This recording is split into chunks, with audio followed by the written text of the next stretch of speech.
Bismillahirrahmanirrahim. Qala inni la yahzununi an tadhhabu bihi wa akhafu an ya'kulahu dhi'bu wa antum anhu ghafilun. Yang artinya, dia Yakub berkata, sesungguhnya kepergian kamu bersama Yusuf amat menyedihkanku, dan aku khawatir kalau dia dimakan serigala, sedang kamu lengah daripadanya. Dan adapun tafsiran ayat tersebut sebagaimana dalam ayatnya, qala inni la yahzunani an tadhhabu bih, yang artinya sesungguhnya kepergian kalian bersama Yusuf sangat membuatku sedih. Kalimat ini menggambarkan betapa besar cinta dan kasih sayang Yakub kepada Yusuf. Namun masalah itulah yang selama ini dipersoalkan saudara-saudara Yusuf. Mereka cemburu, dengki karena menganggap ayah mereka lebih mencintai Yusuf dibandingkan mereka. Karena itulah mereka bersekongkol untuk menjauhkan Yusuf dari ayah mereka. Ungkapan Yakub itu seakan-akan menjadi isyarat nyata yang membuat mereka semakin berhasrat menjauhkan Yusuf dari ayah mereka. Baghawi dalam Ma'lim Al-Tanzil menafsirkan bahwa kesedihan yang dimaksud dalam ayat 13 surat Yusuf adalah kesedihan hati karena berpisah dengan orang yang dicintai. Dan dalam ayat emosi sedih merupakan perasaan yang banyak dialami manusia, sebagaimana kesedihan Nabi Yakub. Namun, jika kesedihan itu semakin menguat, maka semakin lama akan mengusik kondisi jiwa yang pada gilirannya akan mengganggu kondisi fisik. Salah satunya adalah penyakit yang oleh para ilmuwan biasanya disebut dengan istilah melankolik atau penyakit murung. Ciri umumnya adalah kesedihan yang menguasai kesedihan seseorang sehingga memunculkan keinginan untuk bunuh diri. Kondisi jiwa dan kondisi fisik memang erat hubungannya dan memang telah nyata adanya. Saat ini, kalau kita saksikan dalam kehidupan sehari-hari, banyak secara langsung ataupun melalui media-media, tidak jarang kita temui orang yang bunuh diri karena patah hati sebab diputuskan oleh kekasih hatinya. Oleh orang terkena penyakit mah lantaran nafsu makannya telah hilang, akibat dari murung yang disebabkan karena putus cinta. Hal demikian juga telah dicontohkan sejak lama oleh Allah Subhanahu wa taala. Bismillahirrahmanirrahim. Selanjutnya tentang emosi terdapat pada surat Yusuf ayat 77. Bismillahirrahmanirrahim.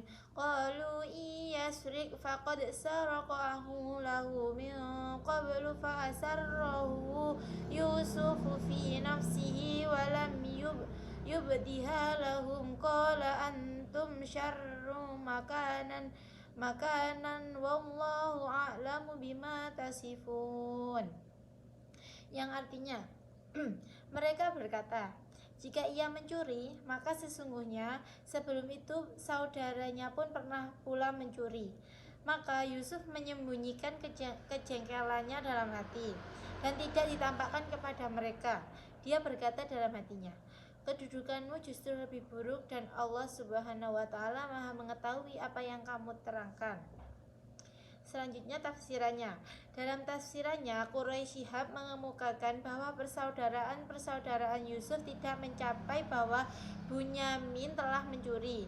Namun, untuk menutup malu mereka berkata, jika ia yakin bahwa Bunyamin benar-benar mencuri, hal ini dipahami dari kata in jika saudara-saudara Yusuf berkata bahwa keburukan sifat ini menurut dari keburukan ibunya karena pernah pula mencuri saudara kandungnya, yaitu Yusuf yang mereka maksud. Tuduhan ini adalah tuduhan dusta yang sangat tidak bertanggung jawab, karena sesungguhnya Yusuf tidak pernah mencuri sebagaimana ungkapan Hamka dalam tafsirannya. Beliau mengatakan bahwa penafsiran yang menyebutkan Yusuf di waktu kecil pernah mencuri adalah penafsiran yang ganjil. Quraisy Shihab juga berpendapat bahwa tuduhan terhadap Yusuf yang pernah mencuri adalah sebuah tuduhan yang sengaja dilontarkan untuk menutupi keburukan sikap mereka dan juga menunjukkan masih ada sisa-sisa kedengkian mereka terhadap Yusuf. Yusuf yang mendengar ucapan tersebut juga merasa sangat jengkel, tetapi dia menyembunyikan kejengkelan pada dirinya dan sama sekali tidak menampakkan kepada mereka. Menurut Fuad Al-Aris, keadaan ini benar-benar menggambarkan jiwa saudara-saudara Yusuf yang sedang panik, marah, dan gelisah, serta mereka melemparkan tuduhan terhadap Yusuf pernah mencuri, padahal tuduhan dan fitnah mereka lontarkan tidak mempengaruhi hukuman yang harus dijalani adik mereka. Ungkapan ini menggambarkan apa yang selama ini mereka sembunyikan dalam dada mereka, yaitu kedengkian kepada Yusuf. Ungkapan spontan itu hanya akan melontarkan dalam situasi semacam itu. Dalam kajian psikologis, hal ini menunjukkan bahwa bisa jadi lawan bicara kita menyimpan kebencian kepada kita dengan menampakkan kelembutan kasih sayang. Ia bisa terus menampakkan perasaan kasih sayang itu selama masih mengendalikan kesadaran dan gejolak perasaannya. Namun dalam keadaan marah, besar atau tersudutkan, kendali jiwa itu melemah sehingga membuka peluang bagi munculnya perasaan yang selama ini ditahan dan disembunyikan. Kebencian yang disembunyikan itu muncul baik dalam bentuk pengingkaran spontan, ketergelinciran lesan, menunjukkan sikap tidak layak, kesadaran berpaling, dan menunjukkan rasa kesal. Bismillahirrahmanirrahim. Ayat yang ketiga yaitu surat Al-Baqarah ayat 45. Bismillahirrahmanirrahim. Wasta'inu bis-sabri was-salah wa innaha lakabiratun illa 'alal khashi'in. Yang artinya mohonlah pertolongan kepada Allah Subhanahu wa taala dengan sabar dan sholat. Sesungguhnya sholat itu benar-benar berat kecuali bagi orang-orang yang khusyuk. Selanjutnya tafsirannya menurut Imam Jalalain, yaitu mintalah pertolongan dalam menghadapi urusan atau kesulitan-kesulitan dengan jalan bersabar, menahan diri dari hal-hal yang tidak baik dengan sholat. Khusus disebutkan di sini untuk menyatakan bagaimana pentingnya sholat itu. Dalam sebuah hadis disebutkan bahwa jika Nabi Muhammad SAW hatinya risau disebabkan sesuatu masalah, maka beliau segera melakukan sholat. Ada pula yang mengatakan bahwa perkataan ini ditunjukkan kepada orang-orang Yahudi yang berhalangan beriman disebabkan ketamaan dan ingin kedudukan. Maka mereka disuruh bersabar dan maksudnya ialah berpuasa. Jadi sabar yang dimaksud itu berpuasa bagi orang-orang Yahudi agar hatinya itu tidak tamak. Karena berpuasa dalam melenyapkan itu. Sholat karena dapat menimbulkan kekhusyuan dan membasmi ketakaburan. Dan sesungguhnya ia bermaksud sholat amat berat, akan tersesat kecuali bagi orang-orang yang khusyuk yang cenderung kepada bertaubat dan taat. Bismillahirrahmanirrahim. Selanjutnya surat An-Nisa ayat 32 tentang larangan iri hati terhadap orang lain. Yang ayatnya Bismillahirrahmanirrahim. Wala tatamannaw ma faddalallahu bihi ba'dakum ala ba'd. Lirrijali nasibum mimma qtasabu walin nisa'i nasibum mimma qtasab wa yas'alullaha min fadlih innallaha kana bikulli syai'in alima. Yang artinya, dan janganlah kamu iri hati terhadap karunia yang telah diberikan Allah kepada sebagian kamu atas segalanya yang lain, karena bagi laki-laki ada bagian dari apa yang mereka usahakan, dan bagi perempuan pun ada dari apa yang mereka usahakan. Mohonlah kepada Allah sebagian dari karunia-Nya. Sesungguhnya Allah Maha mengetahui segala sesuatunya. Tafsirannya menurut Quraisy Shihab, ayat ini adalah lanjutan ayat sebelumnya, lanjutan dari ayat 31 yang melarang melakukan kegiatan ekonomi yang didasarkan kepada kebatilan, keinginan dan angan-angan memperoleh sesuatu seringkali menimbulkan iri dan mendorong seseorang melakukan pelanggaran apabila jika bersangkutan membandingkan dirinya dengan orang lain. Kalau kita membandingkan diri kita dengan orang lain, maka itu mengakibatkan iri kepada hati kita. Sikap tersebut dapat melahirkan persaingan tidak sehat dan yang mengantarkan kepada penyimpangan dan agresi, kezoliman serta mendapat dosa besar. Karena itu ayat 32 ini berpesan agar tidak berangan-angan dan keinginan yang dapat mengantar kepada pelanggaran ketentuan-ketentuan Allah, termasuk ketentuannya menyangkut pembagian waris, di mana lelaki mendapat bagian lebih banyak daripada perempuan karena laki-laki itu sebagai imam, makanya lebih banyak. Dalam ayat ini seakan-akan Allah Subhanahu wa taala berfirman, dan janganlah kamu berangan-angan yang menghasilkan ketamaan terhadap apa yang dikaruniai Allah kepada sebagian kamu, seperti harta benda, bagian dalam warisan, harta anak yatim, kedudukan, kecerdasan, nama baik, jenis kelamin, dan lain-lain yang kualitasnya lebih baik dan atau jumlahnya lebih banyak dari apa yang dianugerahkan Allah kepada kita. Jadi kita tidak boleh iri kepada orang lain. Kalau orang lain mendapatkan lebih banyak dari kita, ya sudah, mungkin kita lebih banyak yang lain itu, pokoknya tidak boleh iri atau dengki. Selanjutnya surat Al-Hujurat ayat 12 yang berbunyi, Bismillahirrahmanirrahim. Ya ayyuhalladzina amanu jtanibu katsiran minadh-dhann inna ba'dadh-dhanni ismu wala tajassabu wala taghtab ba'dukum ba'da ayuhibbu ahadukum ayyakula lahma akhihi maita fakarihtumuh wattaqullah innallaha tawwabur rahim, yang artinya, wahai orang-orang yang beriman, jauhilah banyak dari prasangka. Sesungguhnya sebagai prasangka itu dosa, dan janganlah kamu mencari-cari kesalahan orang lain, dan janganlah ada di antara kamu yang menggunjing sebagian dari yang lain.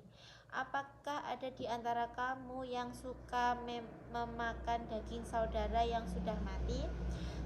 Tentu kamu merasa jijik, dan bertakwalah kepada Allah Subhanahu wa taala. Sesungguhnya Allah Subhanahu wa taala Maha menerima taubat menerima taubat lagi Maha penyayang. Kandungan surat Al-Hujurat ayat 12 yang pertama, yaitu ada beberapa kandungan dari surat Al-Hujurat. Yang pertama yaitu prasangka buruk. Isi kandungan surat Al-Hujurat ayat 12 yang pertama adalah Allah Subhanahu wa taala memerintahkan orang-orang beriman untuk menjauhi prasangka buruk. Kata ijtanibu dalam surat Al-Hujurat ayat 12 berasal dari kata janbun yang artinya adalah samping. Mengesampingkan sesuatu berarti menjauhkan dari jangkauan tangan. Menambahkan huruf ta berfungsi menekan sehingga artinya sesungguhlah menjauhi. Kata kasiron artinya banyak, kemudian dalam dzon artinya dugaan. Namun dalam Al-Hujurat ayat 12 ini, dzon yang dilarang dan menjadi dosa adalah dugaan yang buruk. Tafsir Ibnu Katsir menyebutkan bahwa surat Al-Hujurat ayat 12 ini Allah melarang hamba-hambanya yang beriman untuk berprasangka buruk kepada yang lain. yaitu mencurigai sesama dengan tuduhan yang tidak ada dasarnya sebagai dari dugaan adalah dosa, maka harus dijauhi. Jadi kita tidak boleh menuduh sesama saudara kita, sesama orang lain. Kandungan yang kedua yaitu jangan mencari keburukan orang lain. Isi kandungan surat Al-Hujurat ayat 12 adalah kata tajasasu berasal dari kata jasa yang artinya upaya mencari dengan cara tersembunyi. Tafsir fi Ziyalil Quran disebutkan kata tajasu merupakan kegiatan yang menggiring dugaan dan kadang sebagai respon awal menyingkapi aib dan mengetahui keburukan orang lain. Al-Quran memberantas praktik yang hina ini dari segi akhlak untuk membersihkan hati dari kecenderungan keprasangka buruk membicarakan aib orang lain. Jadi kita tidak boleh mencari kesalahan orang lain. Kandungan yang ketiga yaitu larangan ghibah. Isi kandungan surat Al-Hujurat ayat 12 selanjutnya adalah melarang manusia untuk ghibah. Ghibah merupakan membicarakan orang lain tidak hadir yang mana kita orang tersebut mengetahui maka dia tidak suka. Ghibah dalam ayat 12 ini diibaratkan memakan bangkai saudaranya sendiri, di mana Rasulullah SAW kadang bau busuk ghibah benar-benar tercium. Jadi ghibah itu pada Nabi itu benar-benar tercium. Jika seseorang menggibahi Nabi, maka Nabi itu mencium bau bangkai saudaranya itu. Imam Ahmad meriwayatkan ketika Jabir bin Abdullah dan sejumlah sahabat bersama Rasulullah SAW tercium bau bangkai yang sangat busuk, maka Rasulullah SAW bersabda, "Tahukah kalian bau apakah ini? Ini adalah bau orang-orang yang suka menggunjing orang lain." Bismillahirrahmanirrahim. Selanjutnya surat An-Nisa ayat 58 yang berbunyi, Bismillahirrahmanirrahim. Innallaha ya'murukum an tu'addul amanati ila ahliha wa idza hakamtum bainan nasi an tahkumu bil 'adl. Innallaha ni'ma ya'idukum bihi. Innallaha kana sami'an basira. Yang artinya, sesungguhnya Allah menyuruh kamu menyampaikan amanat kepada yang berhak menerimanya dan menyuruh kamu apabila menetapkan hukum di antara manusia supaya kamu menetapkan dengan adil. Sesungguhnya Allah memberikan pengajaran yang sebaik-baiknya kepadamu. Sesungguhnya Allah adalah Maha mendengar lagi Maha melihat. Menurut Imam At-Tabari dalam tafsirannya, ayat ini ditunjukkan kepada para pemimpin, pemegang kekuasaan untuk menjaga amanat yang telah diberikan kepada dirinya, terutama hal yang berkaitan dengan rakyat maupun bawahannya, serta berbuat adil dalam memberikan keputusan. Sedangkan menurut Imam Ar-Razi dalam tafsiran Mafatih Al-Ghaib, amal perbuatan manusia dikategorikan menjadi 3 bagian. Yang pertama, yang berkaitan dengan urusan Tuhan. Dalam hal ini, Allah memerintahkan agar seseorang memegang amanat berupa menjalankan perintah-perintah serta menjauhi larangannya. Lingkup pembahasan cukup luas sekali bagaimana lautan yang tak bertepi. Dalam Ibnu Mas'ud berpendapat bahwa segala amanat terdapat dalam berbagai dimensi kehidupan seperti wudhu, sholat, dan zakat dan puasa. Yang kedua, amanah yang berkaitan dengan orang lain seperti pinjam-meminjam, tak mengurangi timbangan dalam berniaga, begitu juga tak menyebarkan segala keburukan orang lain. Dalam hal ini masuk kriteria keadilan para penguasa kepada rakyatnya ataupun keadilan seorang ulama kepada jamaah dengan cara tak memberatkan kepada mereka. Ketiga, amanah terhadap diri manusia sendiri dengan cara memilih yang terbaik untuk dirinya di dunia dan akhirat, serta mendahulukan hawa nafsu dan menjauhkan dari segala yang merugikan. Dari penjelasan ini dapat dipahami bahwa orang yang menunaikan amanah niscaya hidupnya menjadi berkah dan penuh hikmah.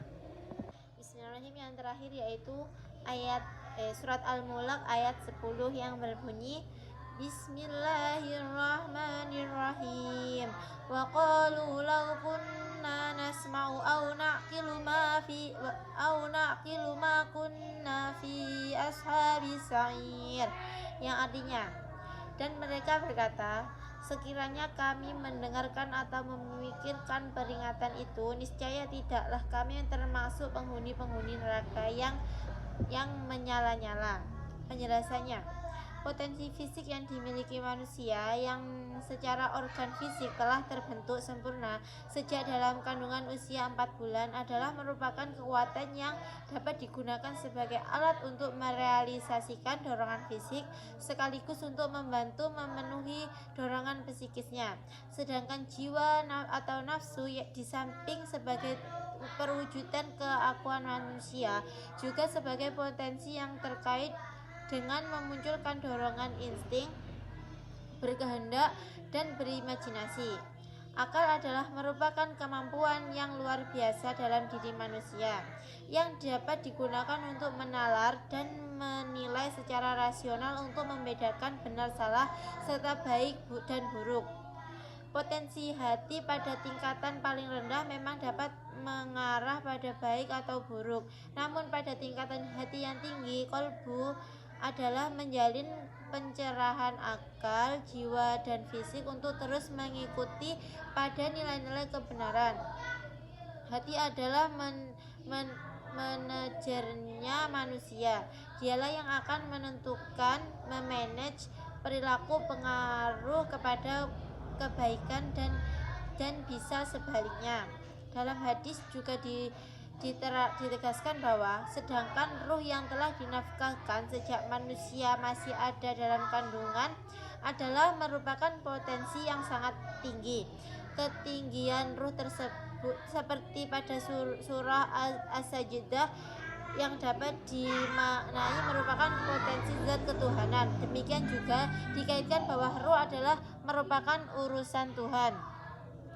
Potensi ruh dari persepsi ini merupakan kekuatan yang diberikan Allah Subhanahu wa taala agar manusia dapat menjadi khalifah dengan meneladani sifat-sifat Allah Subhanahu wa taala dan diberi potensi agar sepenuhnya dapat mengikuti aturannya dalam Islam. Kepribadian dan perilaku manusia akan terbentuk dari interaksi antara potensi. Ketika dalam proses interaksi yang lebih dominan adalah orientasi pada pemenuhan kebutuhan fisik dan mengabaikan akal, hati, dan ruh, maka manusia akan jatuh derajatnya menjadi sama dengan hewan. Dan sebaliknya, jika manusia mengabaikan kebutuhan fisiknya, hanya memenuhi kebutuhan ruh, maka menjadi menyerupai dengan tabiat malaikat. Oleh karena itu, kemampuan jiwa, akal, dan hati harus bekerja keras untuk dapat menyeimbangkan dua potensi fisik yang cenderung mengarah pada kesenangan material dengan potensi ruh yang lebih mendorong pada kedekatan dengan Tuhan serta mengikuti ketundukan penuh pada kebaikan dari ajaran Allah Subhanahu wa taala. Dengan demikian, maka potensi-potensi yang sangat indah ini baru akan maksimal mengantarkan manusia menjadi manusiawi. Kalau potensi itu diseimbangkan dengan secara proporsional. Diagram di bawah ini